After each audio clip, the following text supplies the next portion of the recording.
NVIDIA's stock has gone on a rampage recently. It's even risen so much as that it is now considered as one of the Magnificent Seven, which means that it is one of the 7 largest companies in the US in terms of market cap. If you take a look at the graph, from January 2023 all the way up to now, it's risen incredibly and outpaced the stock market by a lot. This graph as well compares the evolution of the stock price versus the fair value or the calculation of the intrinsic value of the stock. And you can see that in the last quarter, the intrinsic value has actually gone up by a lot, and it is currently valued at a 7% higher than its intrinsic value. So should you buy this stock at all-time highs, or should you wait for a pullback before actually purchasing the stocks of this amazing company? Well, today we'll be looking at NVIDIA, which is considered by many the king of semiconductors. NVIDIA pioneered accelerated computing to help solve the most challenging computational problems. This was on their annual report, and it basically shows you that they are willing to go the extra mile, innovate where no one else is working at, and then of course reap the benefits from that. And that is what we love in a company, which is always looking for innovations and improving the world, getting more clients, and improving their products. The company has 2 reportable segments. The main one, computer and networking, has a revenue of $15 billion with a staggering 36% growth year over year. The second one, which is graphics, currently generates around $12 billion in revenue, which is a 25% decrease year over year. So in theory, in 2023, the revenues have been stagnant year over year. However, their financial analysis looks really good.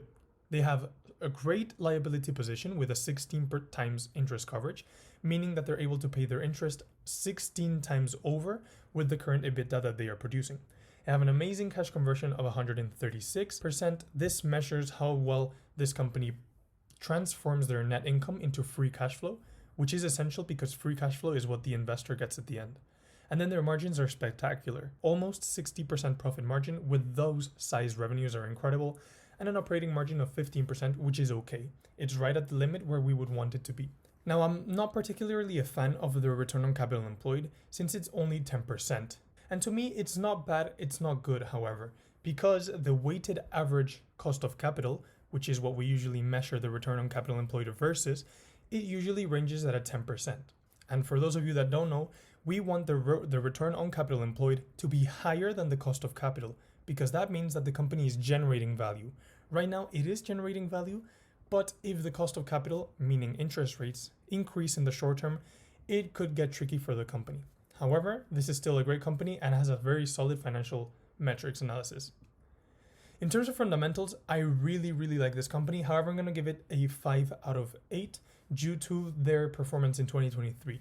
First of all, as we have seen, it has extremely low liability risk, which is always great to see in a company. It has incredible solid balance sheet. It covers its short-term liabilities with its short-term assets. It covers its long-term liabilities with its long-term assets, has great equity position. It's wonderful.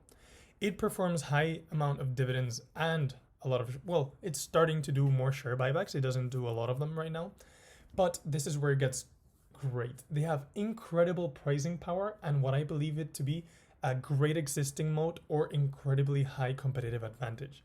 And why is this? Well, because they operate in such a complex environment with all the AI microchips and the different technology they have actually been creating in the past years, that this right now acts as an incredibly big moat. And this also allows them to have great pricing power because they are one of the only ones making such quality chips. However, the things I don't like about this company, at least from the 2023 data, is first of all, their cash flow consistency. In 2022, they returned such high cash flows compared to in 2023. And then in 2023, their free cash flow has not grown. It has actually decreased by like 50%, I think. And then their revenue has actually not grown either. It has stayed flat. It hasn't decreased, which is good to see. However, it has stayed flat. And this raises the flag whether it operates in an industry which is too cyclical that even if the company is amazing, is highly limited by the industry it actually operates in. In terms of long-term analysis, I think this company is one of the ones with the brightest future growth potential for it because it operates in a very good segment. It follows extremely popular secular trends, everything with the AI, data management and data centers, graphics and gaming. It is basically in all secular trends, more or less. But it has 2 very big avenues of growth that it is right now funneling very well. The first one is the computer and networking segment, which, as we have seen, has risen over 36% year over year and has already become the biggest segment inside the company. This is expected to grow even further, and this is the segment which has the greater margins for their business. So this is incredible for NVIDIA and will actually allow them to become an even greater company with wider margins, a wider moat, and even more competitive advantage. The second one is in terms of what segments they are actually focusing on. We have seen that the data centers, automotive ones, are the ones that are growing the fastest inside the company. The ever famous AI business, they have some of the strongest chips for AI development, and that will also funnel a lot of growth for this company. In terms of valuation, if you look at a PE standpoint, I think right now it looks fairly valued. You are never going to find this company at a cheap price because it's always going to trade at a premium just based on how solid it is as a company and how quickly it has grown in the past.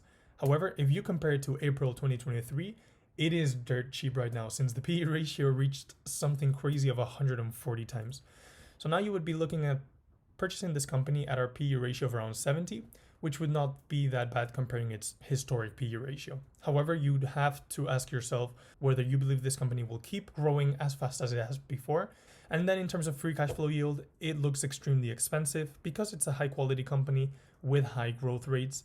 This usually tends to be lower, and it's a lot lower than the long-term inflation rate. So from this viewpoint, it is not at an attractive valuation right now.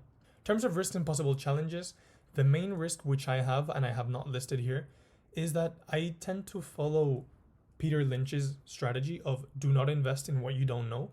I have zero knowledge about the semiconductor industry, about the chip manufacturing industry, and about all the technologies they have. So I will stick away from NVIDIA because I just don't understand what they produce, what are the competitive advantages and main avenues of growth in detail. And if I don't know them in detail, I cannot actually have a clear opinion on what the future will be for this company. But in terms of risks and possible challenges, I see competitors being their least worry since they have a crazy moat and strong competitive advantage. In terms of regulation, I don't think there will be anything about them because they're not exercising any monopoly power. They don't have the market share to be a monopoly power. I think they're the luxury brand inside the microchips. Then in terms of performance, not meaning performance objectives, I think this depends a lot on the cyclicality of the industry. And I did put a 50% here because I don't believe they have control over this. As you have seen this year, they were actually stagnant on revenues, and I don't think that was in their guidance. And finally, market, I put an 80% just because I think this company, as I said before, depends highly on the market. I don't think there will be an economic downturn, but I think it's highly linked with the market. So imagine there is less demand for the data centers. NVIDIA cannot grow anywhere from that because it's their largest revenue. So I do think they're highly dependent on the cyclicality. So the investment conclusion before this, I'm not a financial advisor and this is not financial advice. So please do your own due diligence before investing in the company. I believe they have one of the strongest moats out there with a super strong competitive advantage. They provide consistent cash flows. They are not extremely predictable, but they are resilient. And they do not have a high return on capital employed. So they do create value for the investor, but not as much as I would want them to. To me, NVIDIA is a risky company. I am 100% sure it will be a great investment, but it is just not for me because of two factors. First of all, I don't understand fully what the company does and what it operates in. And to me, the growth trajectory is not clear. So thank you for watching. As always, this has been the Cashflow Compounder. Join the free Patreon for extra content, and there is a link in bio for a free stock when you join Trader Republic or Trading 212.